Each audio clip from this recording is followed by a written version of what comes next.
Hello, my friends. I'm Al, and welcome back to Al's Vinyl Collection. Thank you, first and foremost, so much to you Eagles fans for your support across my last two videos covering their music with Hotel California and Hotel California Live in 1977. The support it means the world to me, and seeing your comments and hearing your thoughts on both the song, the production, and just where the song has sat in your life, it just means so much to me to read, and I'm so eternally grateful. Within the comment sections of those videos, there were a number of recommendations made, and I have a number here on my little note document. The song we're going to be looking at today is probably the most recommended song to go to next. Lion Eyes was one of them, but Take It to the Limit is the most requested to go next song to progress to. So we're going to take a listen to it, and I'm going to give you my thoughts, obviously, on the production of the song, and we will go from there. So without further ado, let's see where this takes us.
Wow, what an interesting song, and what an unexpected turn for the song.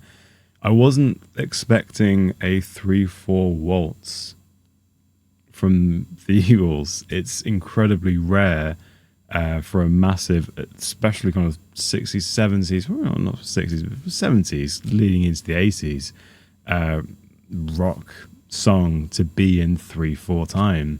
It has this lovely swaying kind of cyclical groove rather than that standard 4/4 backbeat, which is really interesting.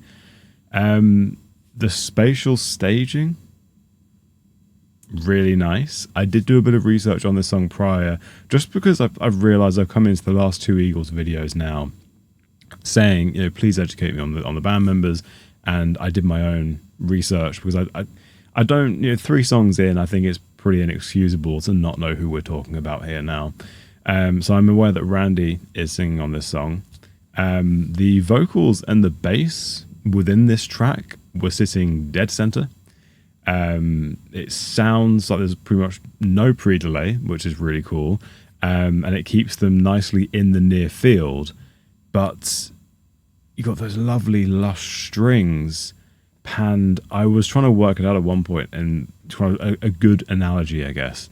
But if you picture a clock, really, in kind of terms of the soundscape, those strings sounded like they were panned probably about, now if we're going to be pedantic, probably about 145 to 147 on that clock, but near enough to a clock, basically.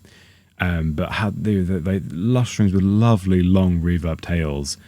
It just creates a discrete but noticeably layered sound kind of soundscape, which sounds almost 3-dimensional.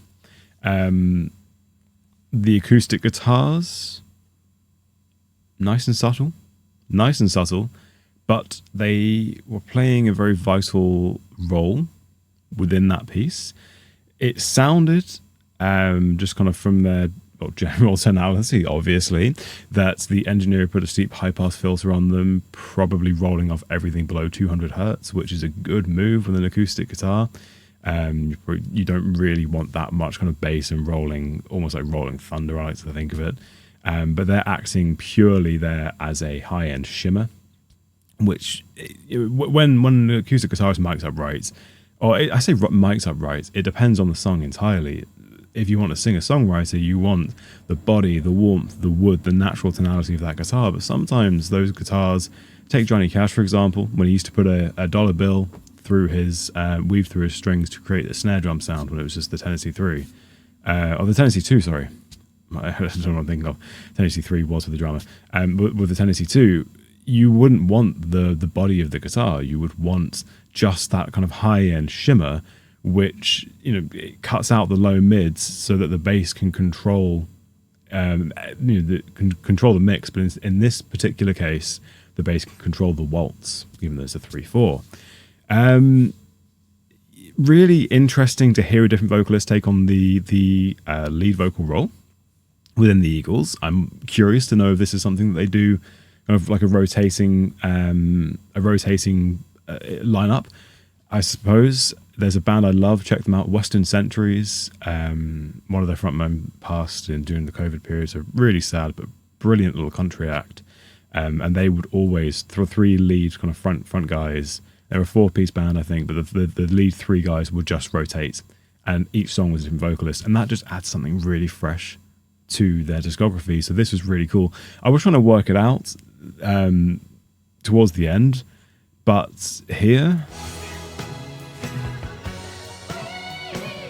that falsetto, it sounds like he's at least reaching a peak of an F sharp, which is a bit crazy. I can't imagine, if they're performing this song every night, I can't imagine trying to replicate that every night. But it really is, a tour de force, I guess is the best way to describe it. What an interesting song. I'm going to listen next to Lion Eyes. That feels like the natural kind of pivot from here. But that was a really interesting song, and I want to say thank you for joining me with this. And please let me know. I mean, the lyrics, really interesting lyrically, but I think as we probably know by now on the channel, I'm starting to take a stance where I'm pivoting away from looking at the lyrics and kind of just really looking into what the song's doing. And then in my kind of own time, I like to go back and just listen to the lyrics and take them all in, because the lyrics are, you know, more than half of a song. You know, the engineering, the mixing, the kind of the sonic profile of a song is one thing, but the mixing is the lyrics, the writing, the genius behind the poetry is something else. So please, in the meantime, let me know your thoughts in the comments of the song, of the lyrics, and let me know any little kind of tidbits, any information that you have, because you all, as I've learned with Hotel California, you all have such interesting little historical tidbits. Before we end the video, I just want to say, if you would be so kind, please do consider subscribing to the channel. Over 96% of the people who watch the channel now aren't subscribed. It's free. You can always unsubscribe later, but it really helps me out. Thank you so much for sticking with me on this video. I hope you have a lovely rest of your day, and take care.